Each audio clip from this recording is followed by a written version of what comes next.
Olá, ouvintes. Olá, professora Ediene. Seja muito bem-vinda. Eu me chamo Samara Lima. Eu sou graduanda em Letras Português e Alemão pela Universidade Federal do Ceará. Eu sou bolsista da PAE, num projeto Linguística Funcional Integra. Estou aqui hoje para entrevistar a professora e doutora Ediene Pena Ferreira, que é professora da Universidade Federal do Oeste do Pará, da UFOPA.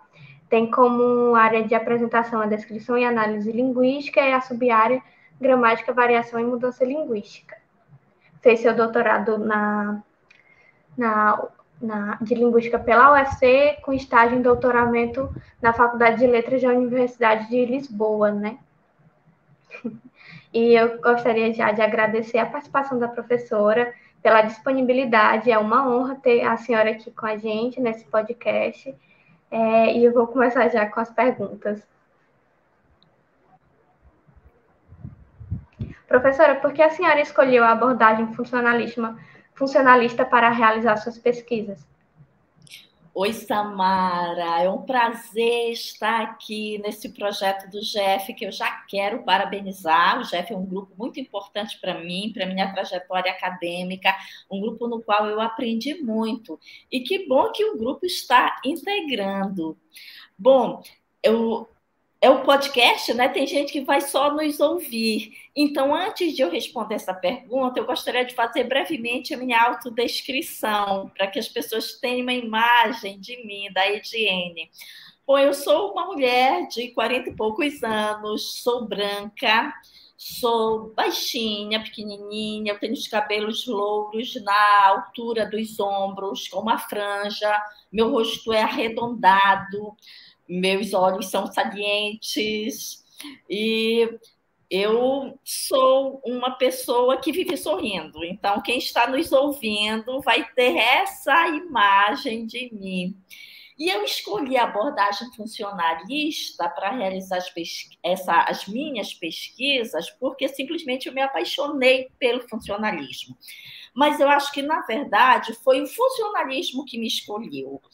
Foi a abordagem funcionalista que me escolheu, porque na época da graduação, fiz graduação em letras pela UFPA, eu não tinha conhecimento dessa abordagem, né? Nós chegamos até as abordagens mais formais, vimos muito sobre sociolinguística, inclusive me apaixonei por sociolinguística também. E quando eu saí para o mestrado, eu queria fazer um trabalho em sociolinguística, mas no mestrado, e eu fiz o mestrado em linguística em Belém, na Universidade Federal do Pará, eu tive uma disciplina sobre funcionalismo com a professora Célia Brito, que me apresentou essa abordagem, e eu achei muito interessante o olhar para os usos da língua. Achei interessante como você conseguia identificar um dado fenômeno, explicar esse fenômeno e saber que nós, falantes, com os nossos usos, né, com a forma como nós vamos utilizando a língua, como nós podemos ir moldando a gramática desta língua. Então, eu digo que eu fui pescada pelo funcionalismo e é para mim uma paixão. Na época também, pouca gente queria fazer um trabalho em funcionalismo porque tinham medo. Era essa a sensação. Eu não conheço essa abordagem, eu acho difícil, precisa ter um conhecimento bem profundo da língua, era o que eu ouvia falar. Então, as pessoas tinham um certo medo de trabalhar com funcionalismo. E eu sempre gostei das coisas mais difíceis. Eu sempre gostei muito de desafios. Então, é por aqui mesmo que eu vou. Fiz a minha dissertação de mestrado na abordagem funcionalista e depois segui com as minhas pesquisas no doutoramento, no pós-doutorado e nas pesquisas que hoje eu realizo. Sempre eu utilizo a abordagem funcionalista pela compreensão do que é língua, pela compreensão de linguagem, pela compreensão de língua, pela compreensão de gramática. Então, de fato, essa abordagem me ajuda a compreender os fenômenos da língua. Essa abordagem, de fato, cai muito bem nos propósitos que eu tenho ao investigar um fenômeno linguístico. Muito interessante como o funcionalismo captura a gente, né? Ele nos interessa assim de forma muito linda. Cada pessoa de um jeito, né? Com alguma abordagem, mas é muito legal. A próxima pergunta, professora, que eu tenho para a senhora é sobre a gramaticalização. Ela é importante para se compreender a língua? Sim, a gramaticalização foi o meu objeto de estudo no doutorado, né? Eu fiz uma pesquisa sobre a gramaticalização do verbo chegar, e aqui eu tenho também uma historinha interessante para contar. Quando eu pensei em fazer o doutoramento, eu já sabia que eu faria na UFC com a Márcia, né? Não sabia porque eu queria muito, eu disse, vou conseguir sim essa vaga, eu vou para lá, mas eu tinha dúvida ainda em que pesquisar, né? Porque a pesquisa do doutoramento tem que vir do coração, você tem que se apaixonar por aquilo, né? Pelo seu objeto de pesquisa, senão não dá certo, porque você sabe que é muito trabalhoso, é difícil, é uma construção muito difícil, então você precisa gostar muito do que faz. E eu pensando, meu Deus, o que eu posso fazer na minha pesquisa de doutoramento? E um dia eu tive um sonho. Eu sonhei que eu estava estudando gramaticalização e eu lembrei no sonho que eu tinha apresentado um seminário sobre o tema no mestrado com a professora Célia Brito. E nessa noite eu sonhei com essa minha apresentação, já é isso que eu preciso fazer no doutorado. E de fato, quando eu acordei, eu disse, tá aí, tive uma revelação em sonho, é isso que eu quero fazer. E por que a gramaticalização é importante para se compreender língua? Porque língua tem uma estrutura, língua tem uma organização interna, todas as línguas têm uma gramática. E como essa gramática se faz? Como essa gramática se constitui? Essa gramática se constitui por um processo de organização linguística, né, de mudança linguística, que é a gramaticalização. Então, eu preciso entender esses processos de mudança que ocorrem dentro da língua para eu poder compreender língua.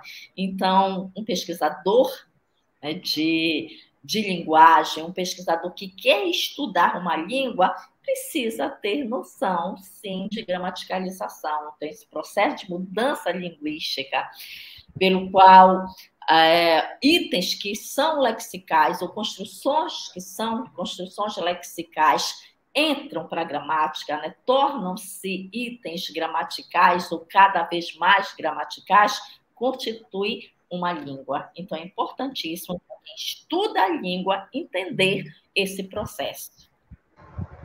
Sim, é muito importante. A próxima pergunta é para quem quer estudar gramaticalização. Que autores não podem faltar na bibliografia? Quais são os autores que a senhora indica? Isso.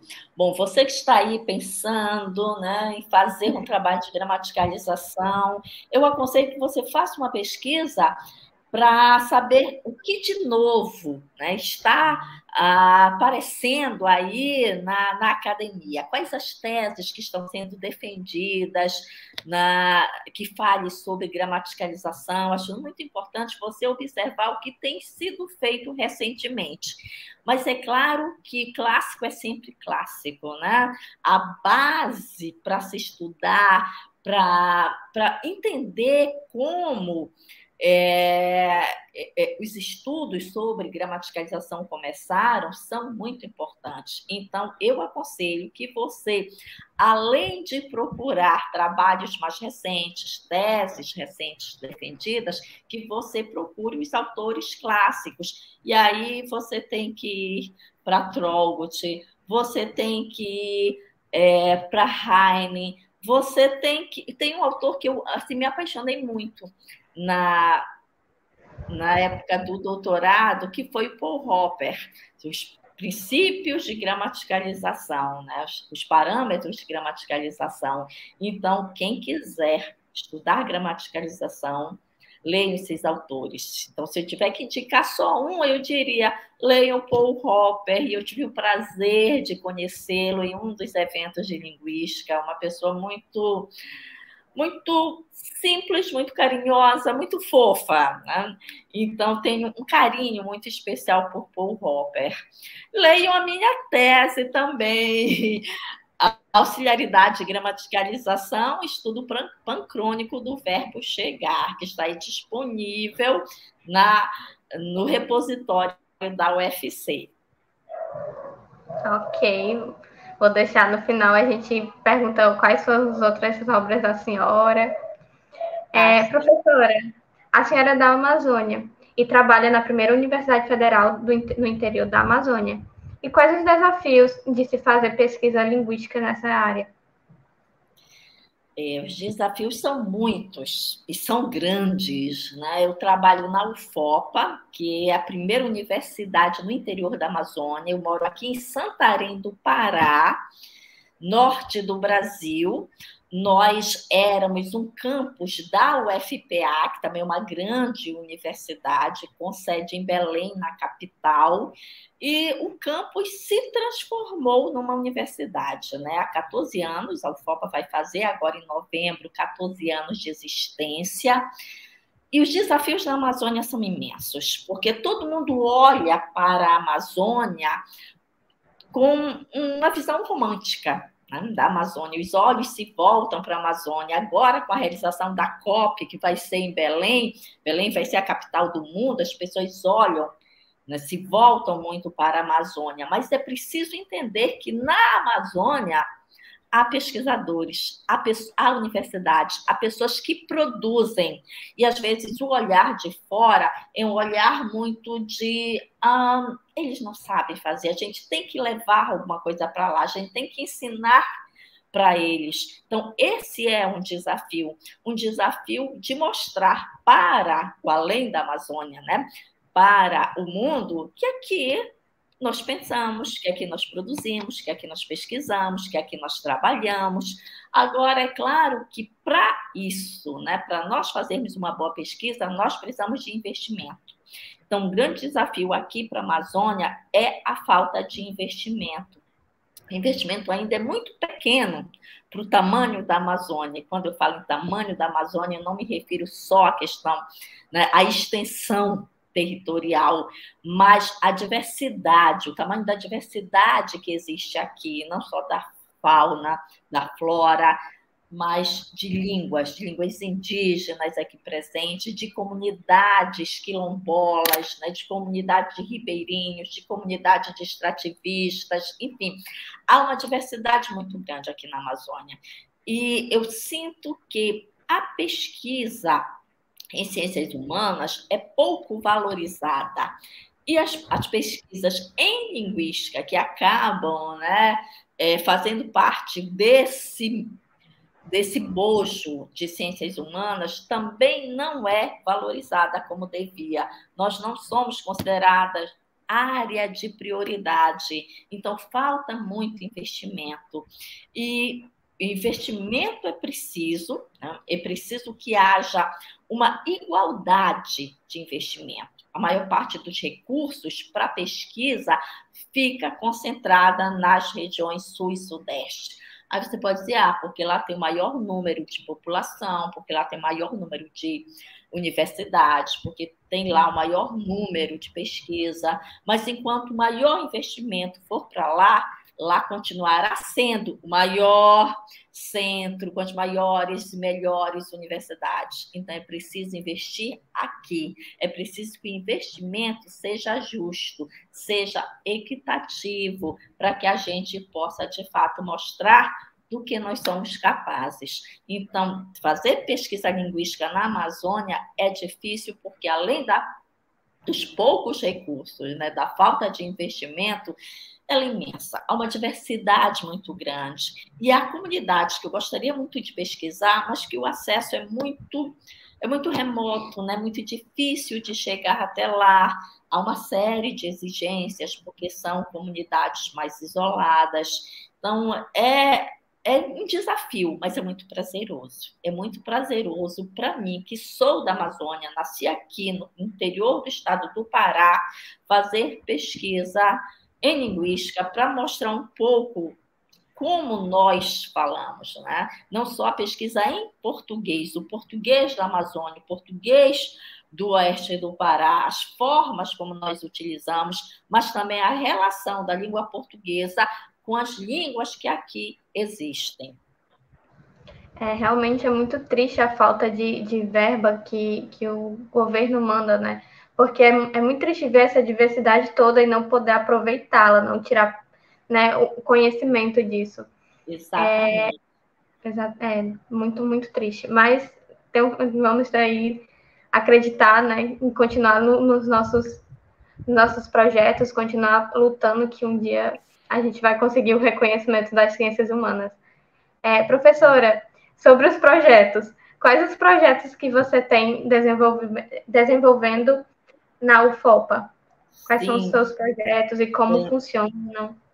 Atualmente, eu tenho 2 projetos, um de pesquisa e um de extensão. O projeto de pesquisa chama Língua, Gramática, Variação e Ensino.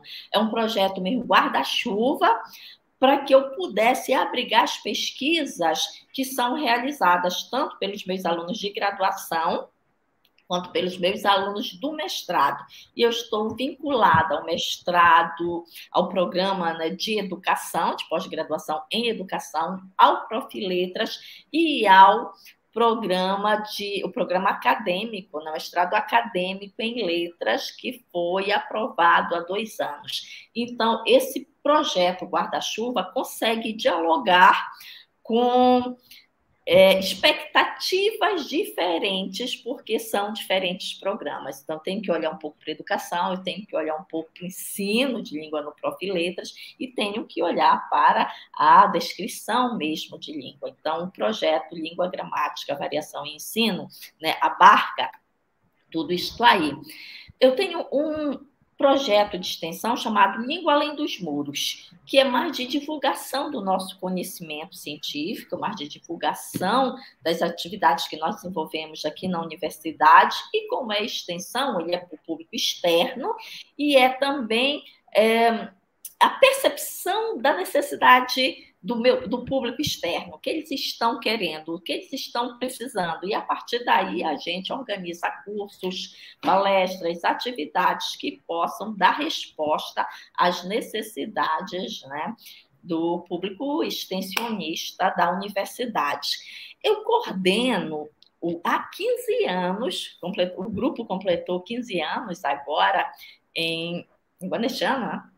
2023, que é o GELOPA, Grupo de Estudos Linguísticos do Oeste do Pará. Eu digo que o GELOPA é filho do GEF, porque eu aprendi muito, né, da importância de se ter um grupo, de se participar de um grupo quando se está na universidade. Então, o GELOPA realiza esses projetos, né, que eu já citei.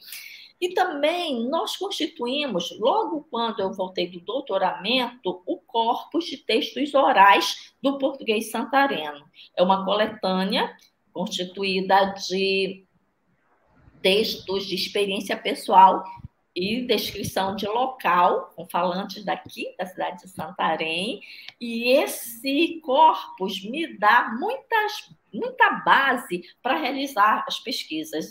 De vez em quando eu dou uma olhadinha e disse, interessante fazer uma pesquisa sobre esse tema.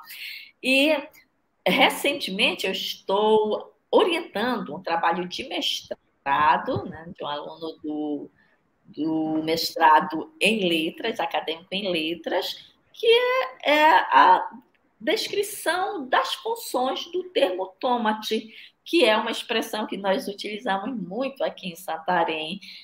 E o trabalho, né, está se desenvolvendo e está descrevendo em quais situações, né, nós utilizamos o tomate. Então, por exemplo, eu sei que quando eu estou feliz com a infelicidade alheia, eu digo tomate, né? Que corresponderia ao bem feito, e a outras funções. Então, nós trabalhamos muito com expressões, né? Com esses termos que caracterizam a linguagem aqui do oeste do Pará, especificamente da cidade de Santarém, onde nós atuamos. Professora, onde a gente pode encontrar mais projetos da senhora, mais teses disponíveis que a senhora participou ou escreveu? Nós estamos tentando organizar o nosso site do grupo, né, do Gelopa, tentando organizar para colocar todas essas informações. Eu quero, até o final do ano, se Deus quiser, conseguir organizar o site com todas essas informações. Porque a coisa hoje está muito avulsa. Está muito avulsa. Você pode dar um Google no Ediene Pena Ferreira, gramaticalização, gramática, variação, português santareno, você vai encontrar alguns artigos escritos por mim, alguns trabalhos dos meus orientandos também, mas ainda não tem muita coisa organizada. Ok. Professora, quero agradecer mais uma vez pela participação. Foi um prazer imenso escutar a senhora, conhecer mais da pesquisa da senhora e sobre esse assunto. Muito obrigada mesmo. E eu quero deixar o convite para as outras pessoas, para os ouvintes, de escutarem o próximo podcast também que vai sair. Obrigada, professora. Obrigada, Samara. Eu te agradeço. Um abração e continuem ligados aí no GEF.